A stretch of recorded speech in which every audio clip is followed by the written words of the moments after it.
तो प्रेम से बोलिए अन्नपूर्णा माता की जय, भगवान शंकर की जय, गणपति महाराज की जय। एक समय की बात है, काशी निवासी धनंजय की पत्नी का नाम सुलक्षणा था।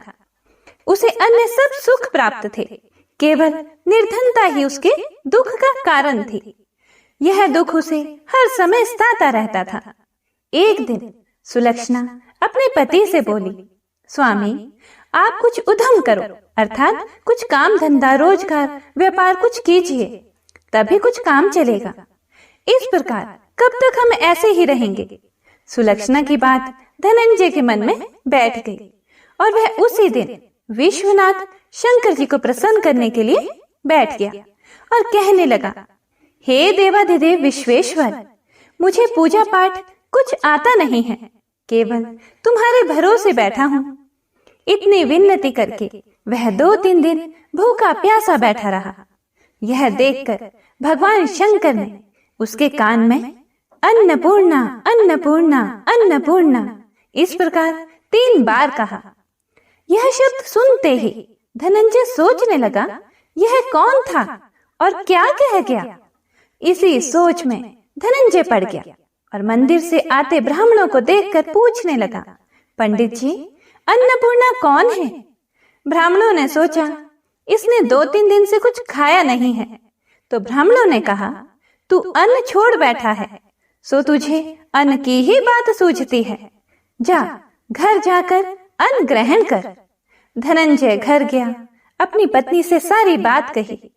वह बोली, नाथ चिंता मत करो, स्वयं शंकर जी ने यह मंत्र आपको दिया है, वे स्वयं ही इसका खुलासा करेंगे, आप फिर जाकर उनकी आराधना करो। धनंजय फिर जैसा का तैसा पूजा में बैठ गया। जब वह पूजा में बैठा था तो रात्रि में शंकर जी ने आज्ञा दी। शंकर जी बोले, तू पूर्व दिशा में चला जा। यह सुनते ही वह चला गया और वह अन्नपूर्णा का नाम जपता जाता और रास्ते में फल खाता, झरनों का पानी पीता जाता। इस प्रकार कितने ही दिनों तक वह चलता गया। वहां उसे चांदी सी चमकती वन की शोभा देखने में आई। सुंदर सरोवर देखने में आया। उसके किनारे कितनी ही अप्सराएं झुंड बनाई बैठी थी। वह अप्सराएं एक कथा कहती थी और वह सभी मां अन्नपूर्णा इस प्रकार बार बार कहती थी। यह अघन मास की उजेली रात्रि थी और आज से ही व्रत का आरंभ था। जिस शब्द की खोज करने वह निकला था वह उसे वहां सुनने को मिला। धनंजय ने उनके पास जाकर पूछा, हे देवियों, आप यह क्या करती हो। उन सब ने कहा, हम सब मां अन्नपूर्णा का व्रत करती हैं। धनंजय ने उनसे पूछा कि ये व्रत कैसे होता है, व्रत करने से क्या होता है, यह आज तक किसी ने किया भी है, इसे कब किया जाए, ये कैसा व्रत है और इस व्रत की विधि कैसी है, मुझसे भी कहो। अप्सराएं कहने लगी, इस व्रत को सब कोई कर सकते हैं। 21 दिन तक के लिए 21 गांठ का सूत लेना चाहिए। 21 दिन यदि ना बने तो एक दिन उपवास करें। यह भी ना बने तो केवल कथा सुनकर प्रसाद लें। निराहार रहकर कथा कहें। कथा सुनने वाला कोई ना मिले तो पीपल के पत्तों को रख सुपारी या घृत कुमारी को सामने कर, दीपक को साक्षी कर, सूर्य, गाय, तुलसी या महादेव को बिना कथा सुनाए मुख में दाना ना डालें। यदि भूल से कुछ पड़ जाए तो एक दिवस फिर उपवास करें। व्रत के दिन क्रोध ना करें और झूठ ना बोलें। धनंजय बोला, इस व्रत के करने से क्या होगा। अप्सराएं कहने लगी, इसके करने से अंधों को नेत्र मिलते हैं, लूलों को हाथ मिलते हैं, निर्धन के घर धन आता है, बांझी को संतान होती है, मूर्ख को विद्या आती है। जो जिस कामना से व्रत करे माँ उसकी इच्छा पूरी करती है। वह कहने लगा, बहनों, मेरे भी धन नहीं है, विद्या नहीं है, कुछ भी तो नहीं है, मैं भी तो दुखियारा ब्राह्मण हूँ, मुझे इस व्रत का सूत दोगी। अप्सराएं बोली, हाँ भाई, तेरा कल्याण हो, तुझे हम जरूर देंगे, ले इस व्रत का मंगल सूत ले। धनंजय ने व्रत किया, व्रत पूरा हुआ। तभी सरोवर में से 21 खंड की स्वर्ण सीढ़ी हीरा मोती जड़े हुए प्रकट हुई। धनंजय जय अन्नपूर्णा कहता जाता था। इस प्रकार कितनी ही सीढ़ियां उतर गया तो क्या देखता है कि करोड़ों सूर्य से प्रकाशमान अन्नपूर्णा का मंदिर है। उसके सामने स्वर्ण सिंहासन पर माता अन्नपूर्णा विराजमान है। सामने भिक्षा हेतु भगवान शंकर खड़े हैं। देवांगनाएं चंवर डुलाती हैं। कितनी ही हथियार बांधे पहरा देती हैं। धनंजय दौड़कर जगदम्बा के चरणों में गिर गया। देवी उसके मन का क्लेश जान गई। धनंजय कहने लगा, माता आप तो अंतर्यामी हो, आपको अपनी दशा क्या बताऊं। माता बोली, तुमने मेरा व्रत किया है तो जा, संसार तेरा सत्कार करेगा। माता ने धनंजय की जिह्वा पर बीज मंत्र लिख दिया। अब तो उसके रोम रोम में विद्या प्रकट हो गई। इतने में क्या देखता है कि वह काशी विश्वनाथ के मंदिर में खड़ा है। माँ का वरदान ले धनंजय घर आया। सुलक्षणा से सब बात कही। माताजी की कृपा से उसके घर में संपत्ति उमड़ने लगी। छोटा सा घर बहुत बड़ा गिना जाने लगा। जैसे शहद के छत्ते में मक्खियां जमा होती हैं, उसी प्रकार अनेक सगे संबंधी आकर उसकी बड़ाई करने लगे और कहने लगे, इतना धन और इतना बड़ा घर, सुंदर संतान नहीं तो इस कमाई का कौन भोग करेगा। सुलक्षणा से संतान नहीं है, इसलिए तुम दूसरा विवाह करो। अनिच्छा होते हुए भी धनंजय को दूसरा विवाह करना पड़ा और सती सुलक्षणा को सौत का दुख उठाना पड़ा। इस प्रकार दिन बीतते गए। फिर अघन मास आया। नए बंधन से बंधे पति से सुलक्षणा ने कहलाया कि हम व्रत के प्रभाव से सुखी हुए हैं, इस कारण यह व्रत हमें छोड़ना नहीं चाहिए। यह माताजी का प्रताप है जो हम इतने संपन्न और सुखी हैं। सुलक्षणा की बात सुन धनंजय उसके यहाँ आया और व्रत में बैठ गया। नई बहू को इस व्रत की खबर नहीं थी। वह धनंजय के आने की राह देख रही थी। दिन बीतते गए और व्रत पूर्ण होने में 3 दिवस बाकी थे कि नई बहू को खबर पड़ी। उसके मन में ईर्ष्या की ज्वाला दहक रही थी। सुलक्षणा के घर आ पहुंची और उसने वहां भड़दंग मचा दी। वह धनंजय को अपने साथ ले गई। नए घर में धनंजय को थोड़ी देर के लिए निद्रा ने आ दबाया। इसी समय नई बहू ने उसका व्रत का सूत तोड़कर आग में फेंक दिया। अब तो माताजी का कोप जाग गया। घर में अकस्मात आग लग गई। सब कुछ जलकर खाक हो गया। सुलक्षणा जान गई और पति को फिर अपने घर ले आई। नई बहू रूठकर पिता के घर जा बैठी।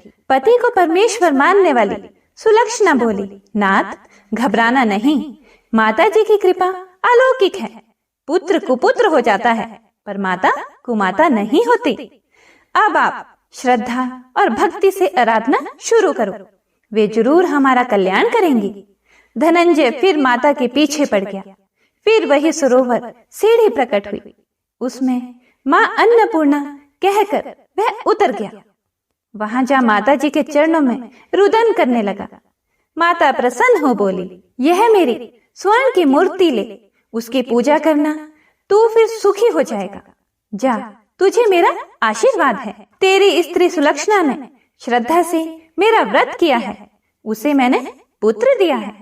धनंजय ने आंखें खोली तो खुद को काशी विश्वनाथ के मंदिर में खड़ा पाया। वहां से फिर उसी प्रकार घर को आया। इधर सुलक्षणा के दिन चढ़े और महीने पूरे होते ही पुत्र का जन्म हुआ। गांव में आश्चर्य की लहर दौड़ गई। मानता आने लगी। इस प्रकार उसी गांव के निसंतान सेठ के पुत्र होने पर उसने माता अन्नपूर्णा का मंदिर बनवा दिया। उसमें माताजी धूमधाम से पधारी, यज्ञ किया और धनंजय को मंदिर के आचार्य का पद दे दिया।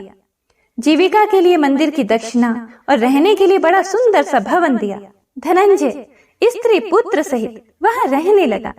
माताजी के चढ़ावे में भरपूर आमदनी होने लगी और उधर नई बहू के पिता के घर डाका पड़ा, सब लूट गया। वे भीख मांगकर पेट भरने लगे।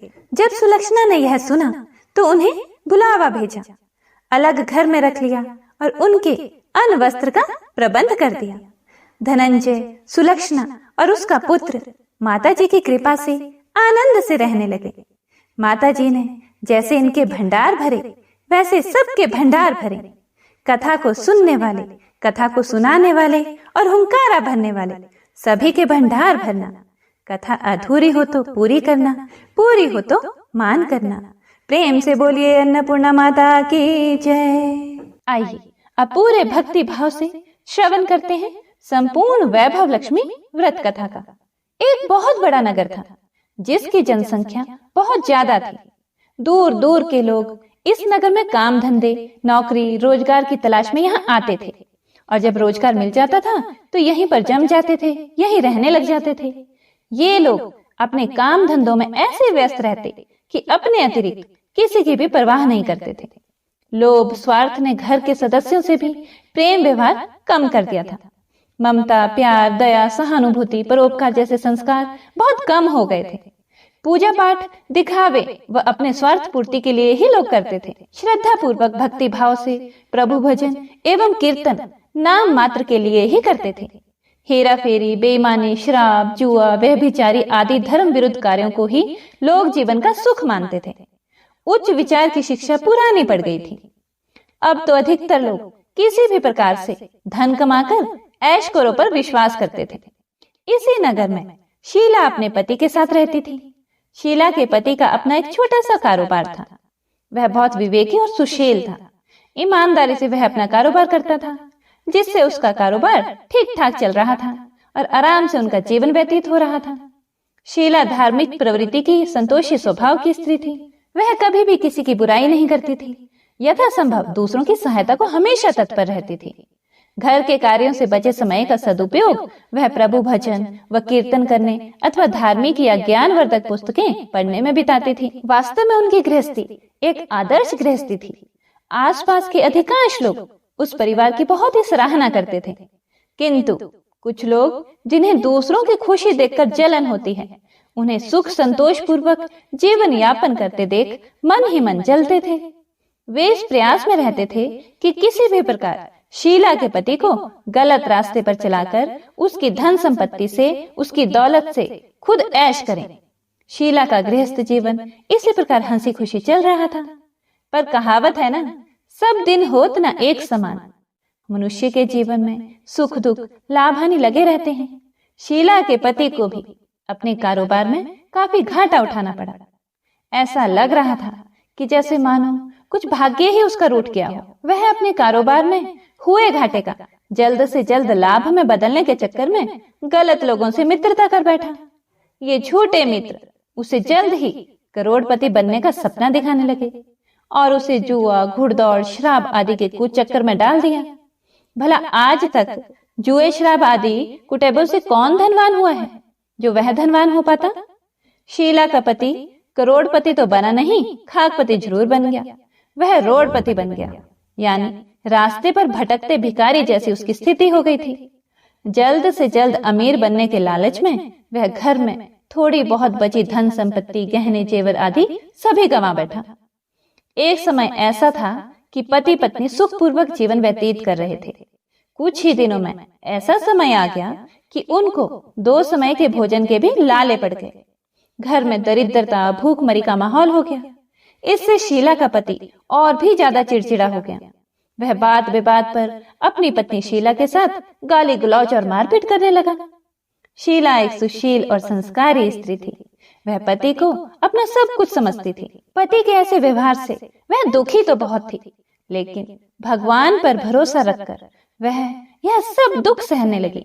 वह यह सोचकर सहती रही कि दुख के बाद सुख जरूर आएगा। कहते हैं ना, दुख में ही भगवान याद आते हैं। इसीलिए शीला को भी हर समय प्रभु पर भरोसा था और विश्वास था कि भगवान उसे सुख के दिन भी अवश्य दिखाएगा। आज दुख तो कल सुख जरूर आएगा। एक दिन दोपहर को शीला दुखी हृदय से भगवान को याद कर रही थी कि हे प्रभु, हम तेरे छोटे बच्चे हैं, हमारी गलतियां और अपराधों को क्षमा करो। हे भगवान, मेरे पति को सद्बुद्धि दो। अभी वह ऐसा कह ही रही थी कि अचानक किसी ने उसके दरवाजे पर दस्तक दी। शीला मन में सोचने लगी कि इस समय मुझ गरीब के घर में कौन आ सकता है। जितने भी मेरे सगे संबंधी यार दोस्त थे वो तो पहले ही हमसे किनारा कर बैठे हैं। यह सोचते सोचते वह दरवाजा खोलने चली गई और जब उसने दरवाजा खोला तो देखा सामने एक वृद्ध महिला खड़ी थी। शरीर पर झुर्रियां थी किंतु चेहरे से अलौकिक तेज टपक रहा था। उनकी आंखों से करुणा और प्यार का मानो अमृत बह रहा था। शीला उस वृद्ध महिला को पहचानती तो नहीं थी, फिर भी आदर के साथ उन्हें अपने घर के अंदर ले आई। उनके घर में बैठाने के लिए आसन तक नहीं था, इसीलिए सुकुचाते हुए शीला ने एक फटी हुई चादर बिछाकर उन्हें बैठने को कहा। वृद्धा महिला उसी चादर पर आराम से बैठ गई। वृद्ध महिला को देखकर शीला के मन को कुछ शांति सी महसूस हुई। वृद्धा ने उससे पूछा, शीला मुझे पहचानती हो या नहीं? शीला बोली, मां जी आपको देखते ही कुछ अपनापन तो महसूस हुआ मुझे। ऐसा लगता है जैसे आप मेरे बहुत नजदीकी हो। आपको देखकर मेरा रोम रोम खिल उठा है, जैसा अक्सर किसी खास परिचित व्यक्ति अर्थात किसी अपने खास रिश्तेदार से मिलने पर होता है। लेकिन मुझे कुछ याद नहीं आ रहा कि मैंने आपको कहाँ देखा था। वृद्धा ने अपनापन दिखाते हुए कहा, क्यों इतनी जल्दी भूल गई? अभी कुछ दिन पहले ही तो लक्ष्मी जी के मंदिर में आई थी और मंदिर में आकर शुक्रवार को भजन कीर्तन किया था तुमने। मैं भी उसमें जाया करती थी। हर शुक्रवार को मैं तुमसे वहां मिलती थी। जब से शीला का पति गलत लोगों की संगत में बैठकर घर लुटाने लगा था, तभी से शीला बाहर निकलने में शर्म महसूस करने लगी थी। इसीलिए उसने मंदिर में जाना भी बंद कर दिया था। शीला ने याद करने की कोशिश की कि वह कब उस बुढ़िया मां से मिली थी, परंतु उसको कुछ याद नहीं आया। तभी वृद्ध महिला बोली, बेटी तू मंदिर में कितने मधुर भजन गाती थी। बहुत दिन से तू वहां नहीं आई। मैंने सोचा चलो चलकर तुम्हें देखती हूँ, कहीं तुम बीमार तो नहीं हो। यही सोचकर मैं यहाँ चली आई। वृद्धा के ममत्व भरे वचनों को सुनकर शीला का हृदय भर आया। उसने अपने आंसू रोकने की कोशिश की, परंतु वह असफल रही और फूट फूट कर रोने लगी। यह देखकर वह बुढ़िया माँ उसके पास आई और उसके सिर पर प्यार भरा हाथ फेरकर उसे सांत्वना देने लगी। वृद्ध महिला बोली, बेटी जीवन में सुख और दुख तो आते ही रहते हैं। हमेशा सुख या हमेशा दुख कभी किसी पर नहीं रहता, अतः दुखों से घबराना नहीं चाहिए। शीला बोली, मां जी मैं थोड़े दुख में कभी नहीं घबराई, किंतु अब सहा नहीं जाता। ऐसा कहते कहते वह फिर से रोने लगी। वृद्ध महिला फिर से सांत्वना देती हुई बोली, धैर्य रखो बेटी और अपनी व्यथा मुझे बताओ। तुझे क्या दुख खाया जा रहा है? इस प्रकार बताने से तेरा मन भी थोड़ा हल्का हो जाएगा और मुझसे हो सकेगा तो तेरे दुख दूर करने का उपाय भी तुझे बता दूंगी। वृद्ध महिला की बात सुनकर शीला के मन को बहुत राहत मिली। उसने बुढ़िया मां को अपनी दुख भरी कथा सुनानी शुरू कर दी। वह बोली, मां जी पहले मेरे परिवार में बहुत सुख शांति थी। मेरे पति बहुत मेहनती, ईमानदार और सुशील थे। भगवान की कृपा से मेरे घर में खुशियां ही खुशियां थी। किसी भी कार्य में हमें कभी भी धन की कमी महसूस नहीं होती थी। अचानक हमारे भाग्य ने पलटा खाया। मेरे पति को अपने कारोबार में घाटा हुआ। अधिक धन कमाने के चक्कर में वे बुरे लोगों की संगत में आ गए और वे जुआ, शराब, रेस आदि कुटुंबों में फंस गए। इस प्रकार उन्होंने अपना सब कुछ गंवा दिया। आज हम बिल्कुल कंगाल हो गए हैं माँ। अब तक तो जैसे तैसे घर की छोटी मोटी चीजें बेचकर अपना गुजारा कर रहे थे। अब तो घर की सभी वस्तुएं भी समाप्त हो गई हैं। हम दर दर की ठोकरें खाने वाले भिखारी हो गए हैं। वृद्ध महिला बोली, बेटी कर्म की गति बड़ी न्यारी होती है। मनुष्य यदि अच्छे कर्म करे तो उसे दुख नहीं उठाना पड़ता। कुछ पिछले जन्मों के कारण लाभ हानि अथवा सुख दुख मनुष्य पर आते रहते हैं। ऐसे में वह संयम से काम ले और भगवान पर भरोसा रखे तो शीघ्र ही उन दुखों से पार पा लेता है। बेटी तेरे दिन भी अवश्य फिरेंगे। मैं तुझे एक उपाय बताती हूँ। तू भगवती महालक्ष्मी की भक्त है। वे तो स्वयं धन की देवी और प्रेम तथा करुणा की अवतार है। अपने भक्तों पर उनकी कृपा सदा बनी रहती है। इसीलिए तू उन्हीं महालक्ष्मी जी का व्रत कर, वे अवश्य ही तेरा कष्ट दूर करेंगी। बुढ़िया माँ की बात सुनकर शीला बहुत प्रसन्न हुई। उसने पूछा, मां जी, श्री महालक्ष्मी जी का व्रत कैसे किया जाता है, यह मुझे समझा कर कहो, मैं इस व्रत को अवश्य करूंगी। बुढ़िया माँ ने कहा, बेटी, श्री महालक्ष्मी जी का व्रत बहुत ही सरल है। इसके करने से धन संपत्ति, सुख, वैभव और यश प्राप्त होता है। कुंवारी लड़कियों को मनचाहा पति मिलता है, निसंतान को संतान हो जाती है, किसी की खोई हुई वस्तु हो वह भी वापस मिल जाती है, कोई अन्य मनोकामना भी किसी की हो तो वह भी इस व्रत को करने से पूर्ण हो जाती है। धन और वैभव प्रदान करने के कारण ही देवी महालक्ष्मी को धन लक्ष्मी अथवा वैभव लक्ष्मी भी कहा जाता है। शुक्रवार का दिन देवी का दिन होता है, इसीलिए यह व्रत शुक्रवार को ही किया जाता है। व्रत करने वाले को सुबह स्नान आदि से निवृत्त होकर भगवती महालक्ष्मी माँ की जय, वैभव लक्ष्मी माँ की जय का निरंतर जाप करते रहना चाहिए। सायंकाल अपने घर के एक कोने में चौका लगाकर अथवा साफ करके एक चौकी लगा दो। उसके ऊपर एक साफ कपड़ा बिछाकर उस पर थोड़े से चावल रखो। फिर एक लोटे में जल भरकर उन चावलों के ऊपर उस लोटे को रख दो। लोटे के ऊपर एक कटोरी रखो। उस कटोरी में सोने या चांदी का कोई आभूषण रख दो। अगर कोई आभूषण ना हो तो 1 रुपए का सिक्का भी कटोरी में रखा जा सकता है। इसके बाद एक घी का दीपक और धूप बत्ती बनाकर उसे जलाकर रख दो। एक बर्तन में थोड़ा सा मीठा प्रसाद के रूप में रखो। प्रसाद में बताशे अथवा गुड़ भी रखे जा सकते हैं। चौकी के ऊपर लोटे के पास सोने, चांदी या तांबे का बना श्री यंत्र भी रखो। यदि धातु का श्री यंत्र घर में ना हो तो कागज पर छपे श्री यंत्र को भी रखा जा सकता है। भगवती लक्ष्मी माँ को श्री यंत्र अत्यधिक प्रिय है। पूजा करने और कथा कहने के लिए चौकी के पास पूर्व दिशा की ओर मुंह करके बैठो। सबसे पहले श्री यंत्र को हाथ जोड़कर श्रद्धा पूर्वक नमस्कार करो। फिर वैभव लक्ष्मी के ध्यान मंत्र को पढ़कर भगवती महालक्ष्मी जी की स्तुति करो। जिन्हें संस्कृत में भी ध्यान व मंत्र कहने में कठिनाई हो वे सरल भाषा में भी ध्यान व स्तुति कर सकते हैं। जैसा कि हमने ऊपर आपको कथा शुरू करने से पहले स्तुति सुनाई है, आप वैसे भी हिंदी में स्तुति कर सकते हैं। भगवती महालक्ष्मी दिखावे की नहीं बल्कि भाव की भूखी हैं। इसके बाद कटोरी में रखे आभूषण या रुपए पर हल्दी, कुमकुम और चावल चढ़ा दो। फिर दोनों हाथों से लाल रंग के पुष्प अर्पित कर प्रसाद का भोग लगाएं और धूप व दीप दिखाओ। पुनः लक्ष्मी जी का स्तुति करके लक्ष्मी महिमा गाओ और आरती उतारो। फिर मन ही मन में सच्चे हृदय से जय महालक्ष्मी माँ का 11 बार उच्चारण करो। इसके बाद 11 या 21 शुक्रवार को व्रत करने का संकल्प लेकर अपनी मनोकामना पूरी करने के लिए माँ से हाथ जोड़कर विनती करो। अंत में माँ का प्रसाद बांट दो और थोड़ा सा प्रसाद अपने लिए रखो।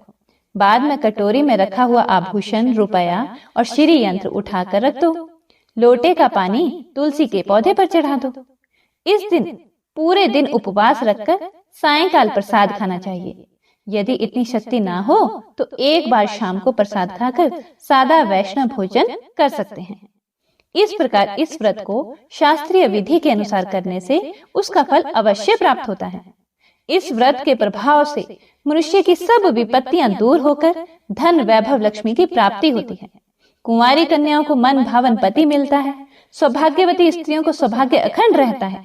निःसंतान दंपति को संतान की प्राप्ति होती है और कोई भी किसी की कुछ भी मनोकामना हो तो वह भी अवश्य पूरी होती है। शीला यह सब सुनकर बहुत ही खुश हुई, बहुत प्रसन्न हुई। उसने कहा, माँ जी, आपने यह जो श्री वैभव लक्ष्मी के व्रत की विधि मुझे बताई है उसे मैं अवश्य ही करूंगी। आप कृपा करके मुझे इसकी उद्यापन विधि भी समझाकर बताइए।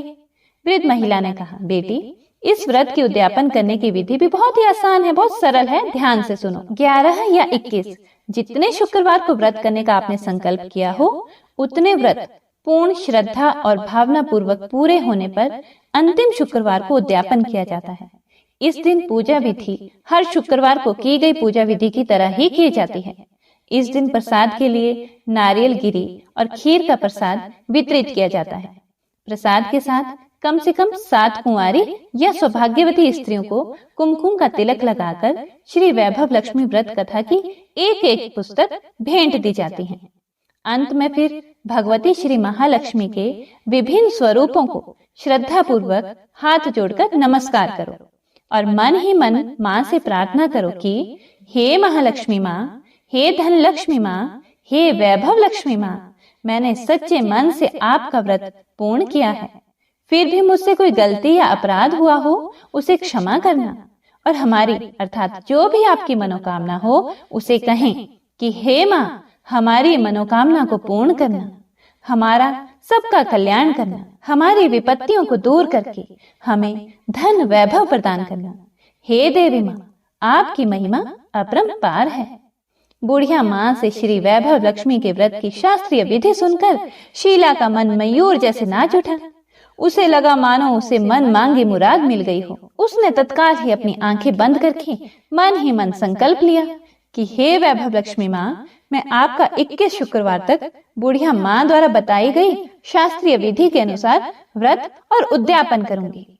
इस प्रकार संकल्प करके जैसे ही शीला ने आंखें खोली तो वृद्ध माँ को कमरे में नहीं पाया। उसने घर के बाहर आकर देखा, किंतु वहां भी उसे कहीं माँ जी दिखाई ना दे। उसे बहुत आश्चर्य हुआ कि थोड़ी ही देर में माँ जी कहाँ गायब हो गई। वास्तव में वे साक्षात भगवती महालक्ष्मी थी, जो अपनी भक्त शीला को वृद्धा का वेश रखकर रास्ता दिखाने आई थी।